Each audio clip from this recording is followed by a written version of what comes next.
tazkirah ialah bagaimana menjadikan Ramadan sebagai titik perubahan. 1.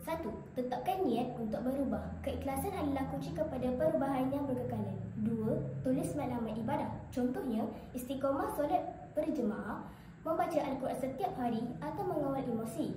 3.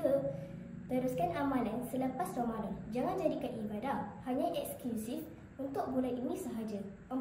Cari kawan dan persekitaran yang baik. Sokongan daripada keluarga dan sahabat sangat penting untuk istiqomah dalam kebaikan. 5. Berdoa agar diberikan istiqomahan.